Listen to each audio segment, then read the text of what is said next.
আসসালামু আলাইকুম সবাইকে। প্রাইমারি সহকারী শিক্ষক প্রথম ও দ্বিতীয় ধাপ পরীক্ষার রেজাল্ট কবে দিবে? ভিউয়ার্স, অনেকে এই বিষয়টি জানতে চেয়েছিলেন। আজকের এই ভিডিওতে আমরা এই বিষয়টি বিস্তারিতভাবে তুলে ধরবো। সবাইকে মোস্ট ওয়েলকাম আমাদের চ্যানেল এক্সাম রুলসে। যদি ভিউয়ার্স আপনারা নতুন হয়ে থাকেন, প্লিজ চ্যানেলটিকে সাবস্ক্রাইব করে বেল বাটনটি অন রাখবেন, যাতে সকল আপডেট নোটিফিকেশন সবার আগে পেয়ে যান। চলুন ভিউয়ার্স, শুরু করা যাক আজকের মূল ইম্পর্টেন্স ভিডিও।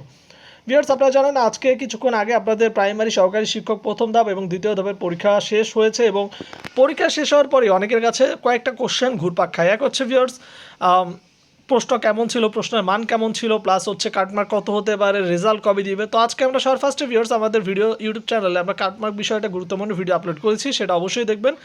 আপনাদের প্রশ্নপত্রের উপর ভিত্তি করে কাটমার্ক কত হতে পারে সেই বিষয়টা তথ্য দেওয়া আছে। এর পাশাপাশি ভিউয়ার্স আরেকটা বিষয় হচ্ছে যে আমরা এই যে এখন কিন্তু রেজাল্টের বিষয়ে আপডেট দিয়ে দিচ্ছি। রেজাল্টটা হচ্ছে ভিউয়ার্স আগামী 18 জানুয়ারি, মূলত 7 থেকে 10 দিন সময় লাগবে আপনাদের এই রেজাল্ট প্রসেস করতে, দেন রেজাল্ট বের হবে।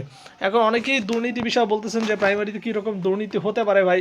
তো আসলে এটা আপনি ওইভাবে কাউন্ট করে বলতে পারবেন না। যদি অনেকে বলছে প্রশ্ন ফাঁস হওয়ার কথা, এখন এটা গুজব নাকি সত্যি, এটা আসলে যখন অরিজিনাল তথ্য পাওয়া যাবে তখন কিন্তু এ বিষয়ে আমরা বুঝতে পারবো। তো আপাতত এই হচ্ছে বিষয় ভিউয়ার্স, যে পরীক্ষার রেজাল্ট কবে হবে সেটা আমরা জানিয়ে দিলাম যে আগামী 18 জানুয়ারি আপনাদের সম্ভাব্য ডেট প্রাইমারি সহকারী শিক্ষক পরীক্ষার রেজাল্ট পাবলিশ হবে।